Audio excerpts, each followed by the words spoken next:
alcoholics from America and the UK who come here thinking that just by changing your location, your life's gonna change. Yeah. It doesn't. Like, don't come here with the problems, because very sadly, there's a lot of cheap alcohol, easy access to drugs. It's, again, something to consider. You can get trapped here quite easily.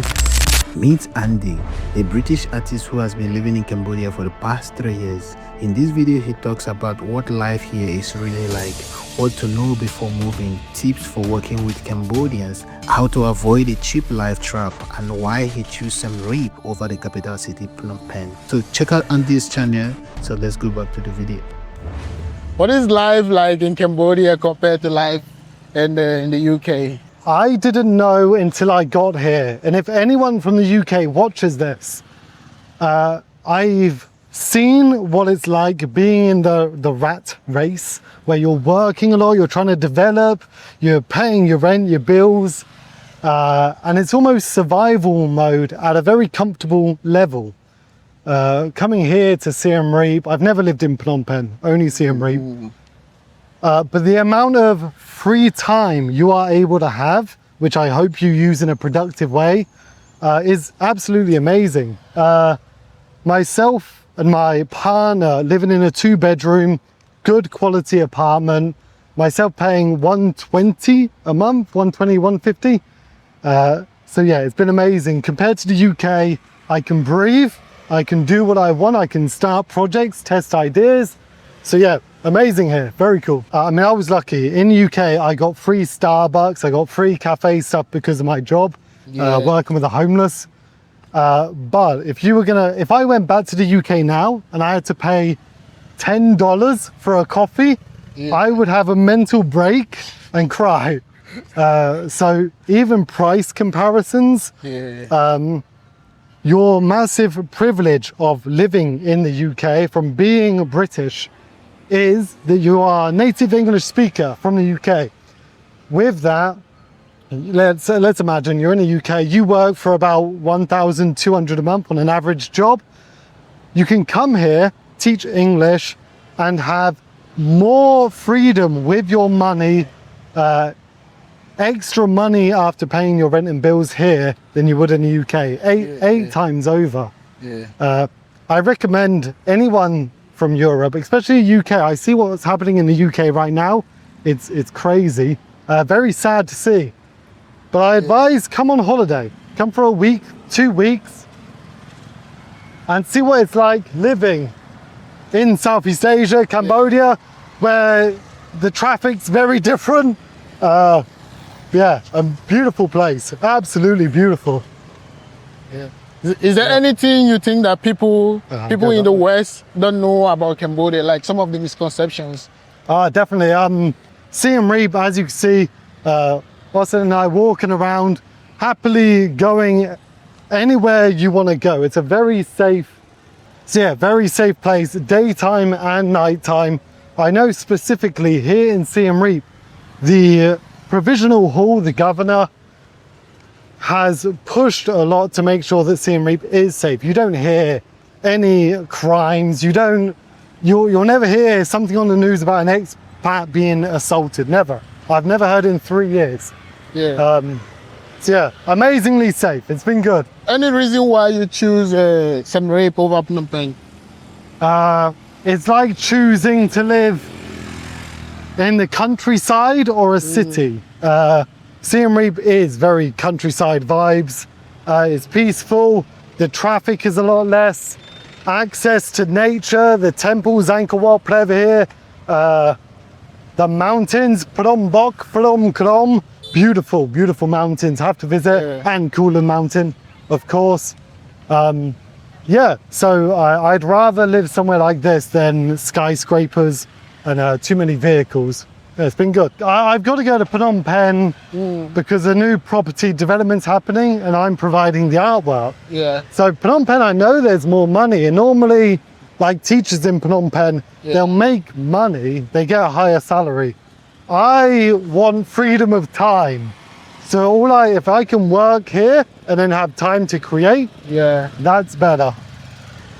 I mean, you've been here for 3 years working with Cambodians.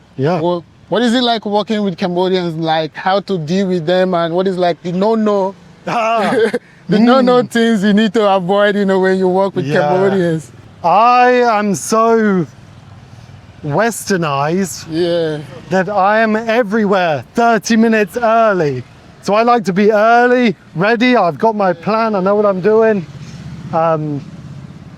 Now, this might be a negative because a lot of my Khmer friends or people I have worked with, they like to be a little late. You know, they might turn up a little different.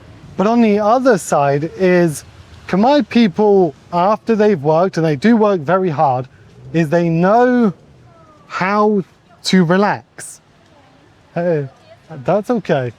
So they know how to relax. They know to go see their family, their friends, and mentally switch off of work. So it's a good thing in some ways. Yeah. I had one manager of a business ask me to come and talk to his team. And he was always angry to his team, shouting, rude, Troy. And it's that balance, it's respect. Yeah. Now, the average job here in Siem Reap, cafe work or whatever, is $100 to $120. And if I was to work for $120 and I couldn't pay my rent, eat, fuel for the motorbike, and I had to come to work to a manager who was shouting at me, I probably wouldn't do the job either. I'd probably be really lazy. So I think there's a balance of how you treat your staff, how much you pay them, the respect both ways. Otherwise, they're all good. They're good. So you mentioned about your beard. Do you get like a weird look or compliments from Cambodians? Men. The men love it. The women, like, what is that? You should cut it off.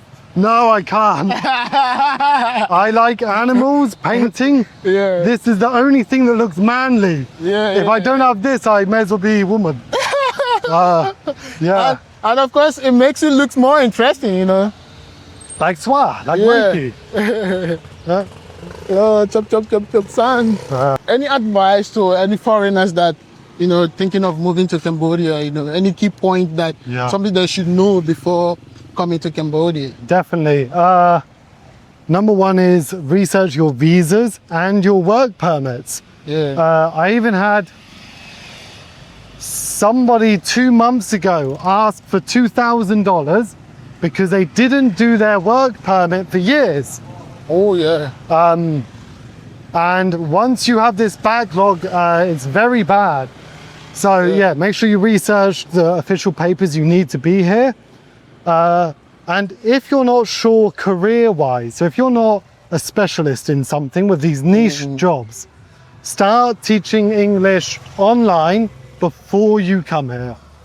So once you start teaching English online before getting here, you can come. If you want to be a teacher, you can go and look for schools, but you're always going to have that backup money coming in.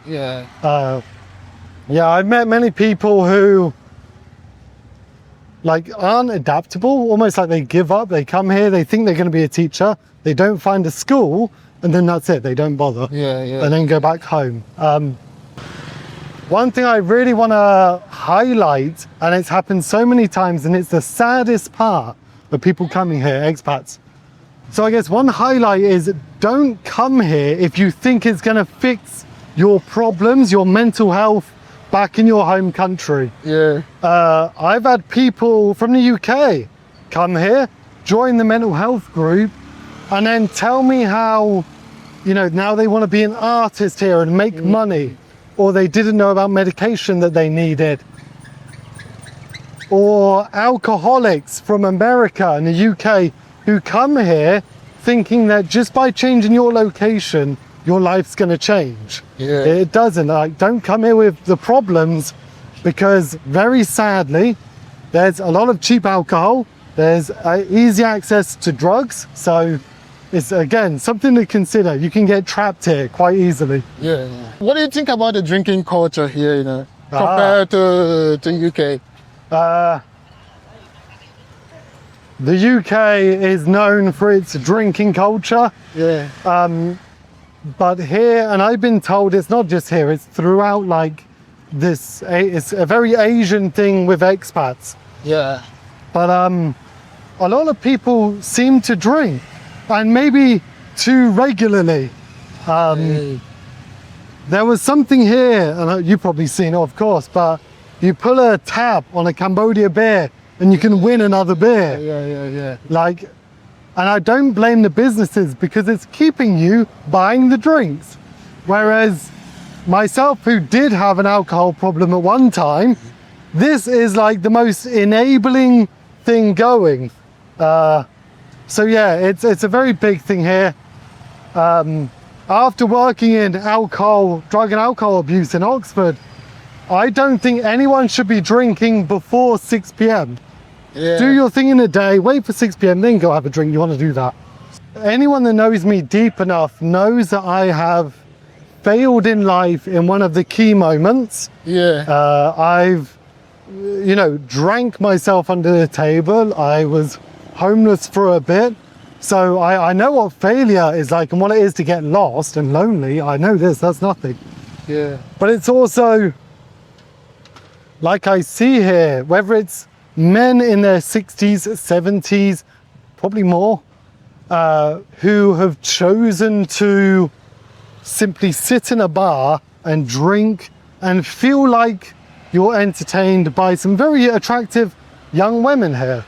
And I hope in Siem Reap, like the mental health group, there's an opportunity to make an option, just an option that when you're going home alone and you don't like what you're doing, you have a choice to go and do something else. Yeah. And I know Phnom Penh wants to do this because of the suicides on the bridge. There's a lot of young Khmers suiciding on the bridge. Nell and Spa. Almost there. We're going to a new cafe that is absolutely beautifully designed in Khmer culture. So yeah, it's the next spot. So for you, what is the best thing for you about living in Cambodia? The best thing is freedom of time that it's given me. So everything from the pagodas, kabach, all of these things I'm very lucky to be around. The Lokrus from the culture and fine arts, people who are happy to teach me stuff about Khmer culture, absolutely lucky to have this. But it's the freedom of time that many expats get. Do your work, do your job, be able to enjoy Siem Reap, the temples, the Wats, all of this stuff is the best thing about Cambodia. How has Cambodia changed you as a person? Sure, Cambodia has, number one, opened my eyes beyond England. Yeah. Like America right now, like England right now, like many of our countries, is you get lost in your little bubble of your country. Yeah. England right now, we are protesting against immigration, illegal immigration. And it's interesting, when I live in a country that 5-minute drive this way is a family living in poverty. So it's almost like, and it's good that we fight for our rights and freedoms, but it's so easy to disconnect from a reality in another country. This is good. All the cafes here in Siem Reap, one thing I've noticed that they're all unique. Yeah, this one is unique. very new. I was surprised by this. I've never been here, so first coffee. But yeah, the Khmer culture, hi, Susaday. What do you think is something that you need to avoid when you come to Cambodia in order to not to get lost in Cambodia, and to live with your own experience here? Well, I mean, luckily I avoided some of the most common things that people get into, and that could be just feeling lost or there's no one to connect to, and you end up finding groups of people who might go out and drink too much. There are a lot of individuals who love to do stuff like games or arts, and you just have to make an effort to meet the right people, the right expats, instead of every social meeting is around alcohol. So come, there's many people, many little groups, whether it's spiritual, whether it's about old British TV shows. So there's a lot to come and do. So come, Siem Reap is safe. I'm very happy here. Massive Kunjadan, everyone. Jimli Bria. What is your biggest challenges here in Cambodia? Like the challenges you face or you experience, or you think other expats that come to Cambodia might face as well. One of the biggest one, I think even you and I, is the Khmer language. We should be learning Khmer, and like we've said before, it's a laziness. And I'm not that smart, so learning Khmer is a little harder. So that's one of the challenges. And if you don't want to be a teacher, there's a lot of teachers there, and it's great that there's English teachers, but come here with another skill, an idea of something else you want to create here. So that's probably the two big challenges. And if you can get by with learning Khmer, it'll be much easier. Yeah, oh God, yeah. Buying stuff and the connection you make, probably like in Nigeria. If I went to Nigeria, learn your tribe's language, they would instantly respect and bring you into the community more. Same here, same here. How about the fast? Of course, you are coming from the West. The West there is a fast-paced life, and coming to Cambodia is a slower pace. God, The weather here is different from the. I don't know. Have you adjusted this, or you find it struggle? It was easy for me. The weather, the heat, even heat season.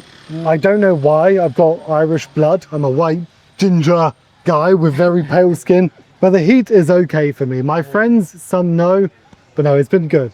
Adapting here has been relatively easy, and I'm lucky to say that because some people it's harder. Yeah, so it's been good. But is there anything that you find it difficult, aside the language, that you find it difficult to adapt to during your first 1 year, 6 months? No, I mean, I don't like food, so I only eat. You don't like food? No, I just eat to stay healthy. Water. Yeah, water, coffee, and egg fried rice. So I'm very easy. Maybe that's a benefit. So yeah, my challenges were more, building real connections, meeting the local people, and I need to learn Khmer. Okay. Yeah. And thank you so Cool. much. Awesome, man. Appreciate it. I appreciate this. Cool, man. Cool. Good. So let's go to our monkey.